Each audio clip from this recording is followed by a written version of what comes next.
আসসালামু আলাইকুম। ফেনীবাসীর জন্য আবারও দুঃখজনক একটি বিষয়।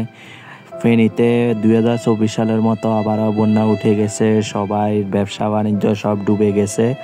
তো আমি আজকে সকাল 9টার দিকে আমি ফেনীতে চলে আসলাম। আসলে মোবাইলে ভিডিওগুলো দেখতেছি, আমি বিশ্বাস করতেছি না, তাই সরাসরি দেখার জন্য ফেনীতে চলে আসলাম।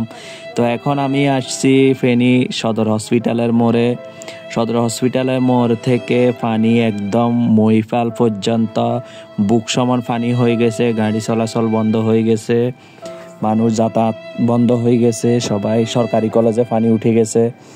তো এত পরিমাণে পানি উঠছে, পানি স্রোত, পানি কমতেছে না, পানিও আবার বেড়ে যাচ্ছে, পানি কমার কোনো সম্ভাবনা নাই।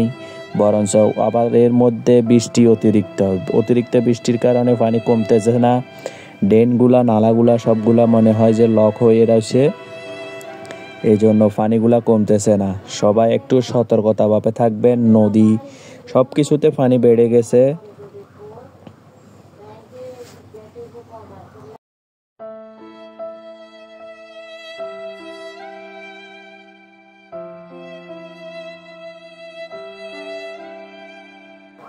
এইখানে একটা ভাই জাল মারতেছে রোডের উপর। আমি অনেকক্ষণ হেঁটে হেঁটে দেখলাম যে অনেকগুলা মাছ পুকুর থেকে বেরিয়ে আসছে, মানুষের বাসার রাস্তাগুলা ডুবে গেছে। তো এখন এখানে জাল মারতেছে একটা ভাই, মোটামুটি মাছ পাওয়া যাইতেছে। আমি দেখতেছি ফাঁসাতে মাছগুলা দৌড়াদৌড়ি করতেছে। পানি কিভাবে বেড়ে গেছে দেখেন, শুধু পানি আর কি পানি। দোকানদারদের ব্যবসার মধ্যে পানি শেষ, ব্যবসা দোকানদারদের শেষ। এটা হচ্ছে একাডেমি রোড। এখানকার দোকানদারদের এত ক্ষতি হয়ে গেছে কল্পনাবিহীন। এভাবে যদি সবসময় যদি পানি যদি ক্ষতিগ্রস্ত হয়, ব্যবসায়ীরা কিভাবে ব্যবসা করবে? ফেনী পানি উন্নয়নের বোর্ড, তারা পানির দিকে নজর নেওয়ার দরকার। কোথায় নালাগুলা ব্লক হয়ে গেছে এগুলা ক্লিন করার দরকার। এভাবে যদি সবসময় যদি বন্যা পানির কারণে যদি ব্যবসায়ীদের এই ধরনের আর্থিক নষ্ট হয়, তাহলে মানুষ কিভাবে চলবে, কিভাবে কি করবে?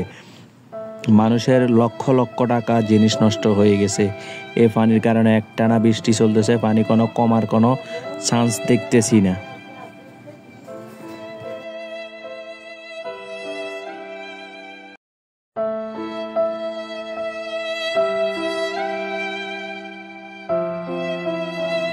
এটা হচ্ছে যে স্টেশনের রেল গেটের রোড। এই রোডটাতে একটু পানি বেশি, এটাতে এখন বর্তমানে হাঁটু সমান পানি আছে। রাত্রেবেলা যদি বৃষ্টি হয় তাহলে পানি কাল সমান হয়ে যাবে। বিশেষ করে অতিরিক্ত পানি হচ্ছে যে টাং রোড থেকে যে SSK রোডটা আছে মহিফালের, ওই রোডের মধ্যে অবার পানি। এইটা হচ্ছে সদর হাসপাতালের মোড়। এখানে প্রচণ্ড পানির জন্য মানুষ যাতায়াত করতে পারতেছে না। আর রিক্সা ভাড়া অনেক বেশি। এখানে রিক্সাওয়ালা 300 টাকা 400 টাকা টাং রোড ভাড়া চাইতেছে, বিপদের সুযোগ নিতেছে তারা। এটা কিন্তু আসলে ঠিক না। তো যাদের প্রয়োজন তারা রিক্সা করে যাইতেছে, টাকা দিয়ে চিন্তা করতেছে না।